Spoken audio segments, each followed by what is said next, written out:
남한테도 저렇게 하지는 않을 텐데 진짜 다시는 안 볼 사람처럼 냉정하게 이별을 통보한 전 남친 전 여친에게도 과연 후폭풍이 올까요? 절대 헤어질 수 없다고, 내가 널 위해 다 변하겠다고 해도 진짜 날 위한다면 내 생각을 존중해주고 날 좀 이제 그만 놔줘. 내가 상대방에게 어떻게 이런 존재가 된 거죠?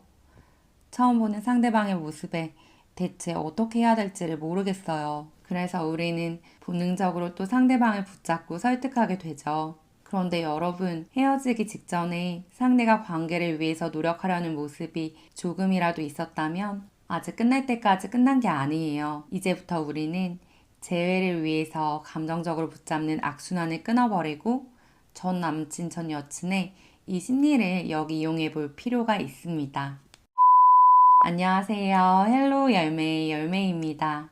재해를 위해서는 전 남친, 전 여친의 심리를 역이용할 필요가 있다고 말씀드렸는데요. 예를 들어서 어느 날 쇼핑을 하다가 예쁜 옷이 있어서 보고 있는데 직원이 와서 이 옷은 이래서 좋고 너무 잘 어울리고 이것저것 설명을 해주는데 너무 길게 설명을 해줘요. 고마운 일이지만 찬찬히 좀 보고 싶은데 왠지 모르게 빨리 결정해야 할 것만 같아서 부담스러울 때가 있어요. 좀 설명을 듣다가 다음에 다시 올게요 하고 구매를 포기하기도 합니다. 차라리 직원분이 결정하게 그냥 놔뒀다면 자연스럽게 옷을 겟했을 수도 있었을 거예요. 그런데 사고 싶은 마음이 들다가도 직원분의 과한 친절과 관심이 오히려 더 혼란스러워지면서 결정을 회피하게 되는 경우가 있습니다. 이때 나타나는 심리는 바로 청개구리 심리예요. 마음 잡고 공부하려고 했는데 공부하라는 잔소리를 듣는 순간 잡았던 책도 덮어버리고 싶어지는 그 청개구리 심리 아시죠? 청개구리 심리는 관계의 많은 부분에서 작동이 되는데 헤어질 때 전 남친 전 여친에게도 이 청개구리 심리가 엄청 발현이 됩니다. 그래서 모든 게 끝난 줄만 알았는데 오히려 이 청개구리 심리를 역이용해서 자연스럽게 재해가 되시는 경우도 참 많습니다. 청개구리 심리를 역이용한다? 대체 이게 무슨 말일까요? 상대방이 헤어짐을 통보할 때 보통은 오랜 고민 끝에 우리와 만나는 것보다 헤어지는 게 덜 힘들겠다. 이런 결론이 날 때 통보하게 됩니다. 어찌 보면 상대방은 마음이 다한 상태에서 이별을 말했기 때문에 헤어진 직후 일시적으로 해방감을 느끼기도 하고 그동안 연애를 하면서 하지 못했던 것들을 신나게 하면서 시간을 보내기도 합니다. 그런 모습을 보는 게 우리 입장에서는 정말 너무 힘들죠. 그래도 사랑했던 사람과 헤어졌는데 어떻게 저렇게 빨리 괜찮아질 수 있지? 예측하지 못한 상대방의 모습에 상대방이 우리를 다 잊어버릴까봐 조급한 마음이 들어서 자꾸 본능적으로 붙잡으려고 해요. 어떻게 보면 차라리 가만히만 있었으면 상대방은 충분히 시간을 보내고 우리에게 자연스럽게 다시 돌아올 수도 있었을 텐데 상대방이 하려는 걸 자꾸 못하게 하고 설득하려고 하다 보니까 상대방은 청개구리 심리가 생겨서 오히려 본능적으로 우리를 더 밀어내게 되는 거예요. 사람이 헤어짐을 결정해야 하는 혼란스러운 시기, 이성적인 생각과 감정적인 마음이 마구 충돌되는 시기에는 상대가 다가오면 도망가고 싶고 멀어지면 괜히 상대방 없이는 잘 살 수 있을까? 불안해서 신경 쓰이는 청개구리 심리가 마구 작동되거든요. 방어 기제 때문에 우린 정말 안 맞아. 너를 만난 걸 후회해. 이렇게 너무나 아프고 모진 말을 하기도 합니다. 우리는 힘들어서 밥도 못 먹고 일도 못하고 잠도 못 자고 있는데 상대방이 환하게 웃고 있는 사진, 잘 지내는 사진을 올리면 우리를 다 잊어버리고 잘 사는 것만 같아서 너무 힘드시죠? 그런데요, 여러분. 상대방도 우리와 똑같은 감정이 있는 사람이에요. 매일 연락하고 시간을 함께 보냈던 사람과 헤어졌는데 어떻게 상대방이라고 힘들지 않겠어요? 우리만큼은 아니더라도 상대방도 똑같이 힘들 수밖에 없어요. 헤어짐을 통보한 이후에 상대방이 우리에게 관심이 없을 것 같죠? 그런데 진짜 재회하시는 분들을 보면 끝날 때까지 끝난 게 아니에요. 상대방도 헤어짐 이후 우리만큼이나 우리의 행동에 관심이 있고 지켜보고 있는 경우가 많습니다. 그래서 우리는 상대방을 좀 더 궁금하게 만들어서 생각이 더 많이 나게 해야 하는데 내 패를 훤히 다 보여주는 경우가 너무 많죠. 그래서 우리는 이제 방법을 바꿔야 합니다. 상대방에게 우리의 생각을 충분히 전달했다면 상대에게 청개구리 심리가 작동될 때 오히려 상대에게 의외성을 보여주면서 상대방이 제의를 하고 싶게 만드는 거죠. 예를 들어서 한국 드라마의 단골 클리셰, 재벌 2세 남자 주인공이 캔디형 여자 주인공을 좋아해서 둘은 행복하게 살았답니다. 여기서도 청개구리 심리를 역이용하는 의외성을 잘 보여주는데요. 재벌 2세 남자가 주변에 비슷한 스펙의 여자들에게는 관심이 없다가 본인에게 관심 없는 캔디형 여자에게 빠져버리는 거예요. 외적으로 봤을 때 객관적인 기준에서는 상대적으로 부족한데도 재벌 2세를 밀어내는 캔디형 여자의 모습에 의외의 감정을 느끼게 되는 거죠. 그런데 이런 의외성은 재회에서도 적용이 됩니다.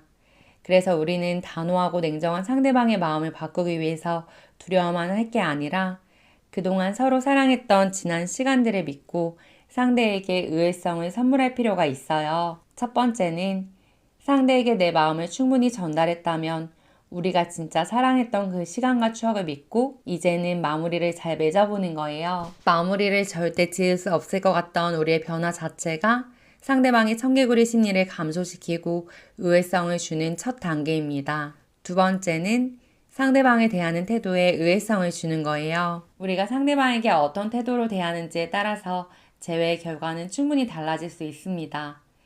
우리 입장에서는 상대방의 마음이 확고하다고 생각되어지지만 사실 상대방도 헤어짐을 말하고 난 이후에 막상 너무 혼란스러워요.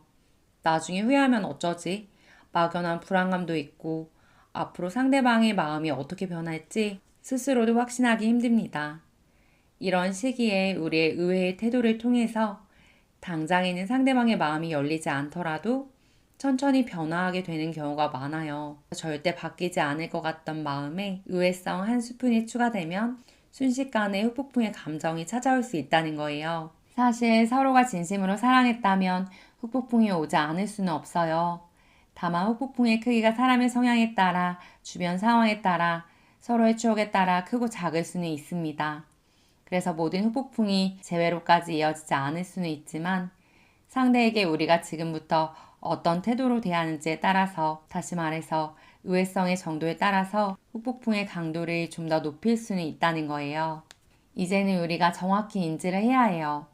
우리가 애쓰면 애쓸수록 상대방은 점점 멀어집니다. 그리고 서로가 동등한 감정으로 균형 있게 사랑했던 예전의 우리의 모습은 순식간에 없어져 버려요. 왜냐하면 우리가 노력하는 모습은 상대방에게 너무 뻔하니까요. 그래서 재회라는 원래의 목적은 어느 순간 상실되고 나는 어느새 상대를 연예인 보듯 동경하고 있고 상대는 마치 나를 사생빈처럼 생각합니다. 실제로 내가 가지고 있는 매력과 가치는 10인데 상대만 바라보고 상대방 없으면 못 산다는 걸 자꾸 확인시켜 주다 보니까 상대방 뇌에서는 우리의 가치를 2, 3으로 낮춰서 생각하게 되는 거예요. 그렇게 우리의 상대적인 가치가 낮아져 버리니까 새로운 사람도 만나보고 싶어지는 반대의 심리, 바로 청개구리 심리는 더 활발히 작동하고요. 상대방이 처음에 여러분과 연애하기로 결심했을 때 여러분의 어떤 점을 가장 매력적인 요소로 꼽았나요?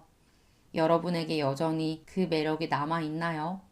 아마 대부분은 상대방을 붙잡는 과정에서 많이 상실했을 거예요. 한때는 상대방에게 너무나 멋지고 매력적인 여러분이었는데 일방적으로 상대방의 마음만을 돌리려는 상황에서는 자존감이 바닥을 치게 됩니다. 그러다 보니까 나의 원래 모습, 원래 매력 발산은 어려워질 수밖에 없어요. 이런 최악의 상황이라면 더욱이나 뻔한 모습이 아닌 의외성을 보여줘야 합니다. 의외의 상황에서는 순식간에 이성을 잃고 감정이 자극돼서 본능적으로 누군가에게 빠져드는 일들이 발생하기도 하거든요.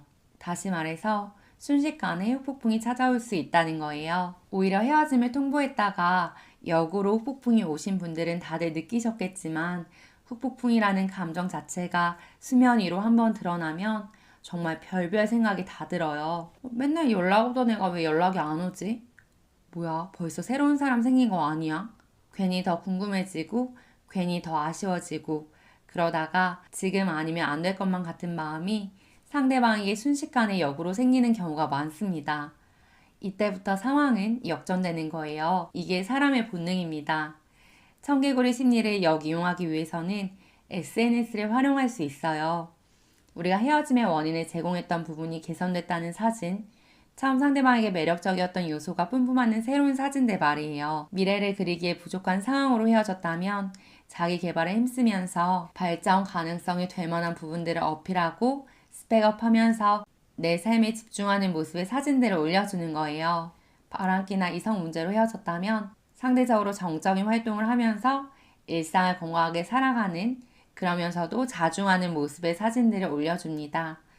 그리고 상대방에게도 널리 퍼지도록 주변 지인들에게도 개선된 모습을 보여주는 거예요. 만약 상대에게 권태기가 오고 상대적으로 매력이 떨어져서 헤어졌다면 자기 관리하는 모습, 다양한 사람을 만나 다양한 활동을 하는 모습, 신선한 사진들을 올려주시는 게 좋습니다. 이 모든 사진들은 상대방에게 어필은 될 수 있지만 상대방에게 잘 보이려고 노력하는 게 아니라 내 스스로 자기 확신을 높여주는 사진이에요. 성장한 내 사진들 올리면서 진짜 상대방 없이도 잘 사는 나를 만들어가 보는 거예요. 상대방 없으면 못 살 것 같던 우리가 상대방 없이도 건강하게 잘 살고 상대방보다 중요한 무언가가 생긴 것 같은 태도를 보여줄 때 그때가 정말 예측 불가한 의외성을 선물해 주는 거예요.